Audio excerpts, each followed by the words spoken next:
অনেক দিন পরে বাসা থেকে বের হলাম এবং বেড়াতে গেলাম। কোথায় বেড়াতে গিয়েছি আজকে ব্লগটা দেখলেই আপনারা বুঝতে পারবেন। আজকে আমি আমার নানু বাড়িতে গিয়েছি এবং ওইখানে গিয়ে সন্ধ্যায় কি নাস্তা খেয়েছি এটাই শেয়ার করব। তো নানু বাড়িতে গেলে সবাই মিলে মজা করে অনেক অনেক রেসিপি তৈরি করি।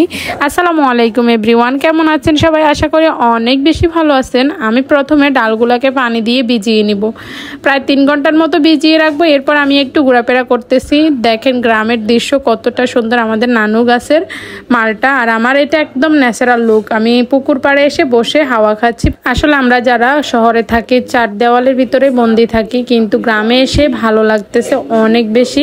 গ্রামে হাঁস মুরগি গাছপালা পুকুর এগুলা দেখতেই অনেক আনন্দ লাগে। আমি প্রথমে তেঁতুল ভিজিয়ে নিব আর এর পাকে আমি চুলায় কড়াই বসে 3টা ডিম সিদ্ধ হওয়ার জন্য দিয়ে দিয়েছি। তো এই পাকে সবকিছু কুচাই নিয়েছি, পেঁয়াজ কুচি, টমেটো কুচি, কাঁচামরিচ কুচি। কিন্তু একটা আফসোস ছিল, এখানে শসাই ছিল না। মেইন হচ্ছে শসা কি করব, গ্রামের বাড়ি থেকে বাজার অনেক দূরে, শসা আনতে পারতেছি না। যাই হোক, কিছুই করার নাই, মানিয়ে নিতে হবে। এখন ডিমগুলা ছিল আমার শেষ আর আমার আলু সিদ্ধ হয়ে গেছে, কিন্তু ডালগুলো সিদ্ধ হয় নাই। দেখতেছি ডালগুলো আবার বসিয়ে দিলাম এবং আলুগুলোকে খোসা ছাড়িয়ে নিলাম। তো ফাইনালি আলু ছিলা শেষ। এখন তেঁতুলগুলোকে থেতো করে রসগুলো আলাদাভাবে বের করে খোসাগুলো ফেলে দেব।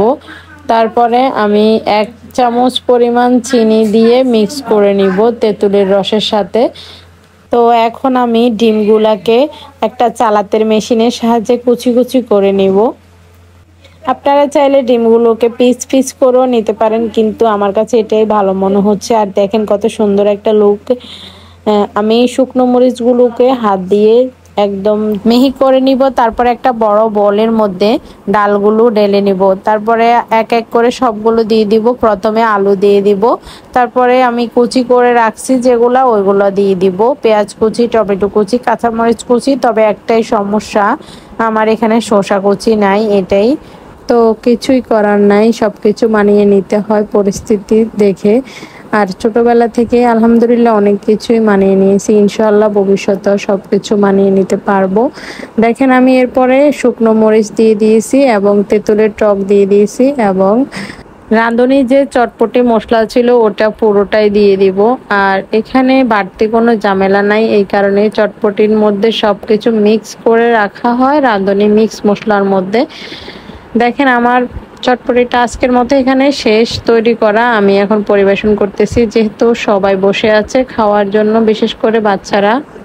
আজকের মতো ভিডিওটা এই পর্যন্তই। আল্লাহ হাফেজ।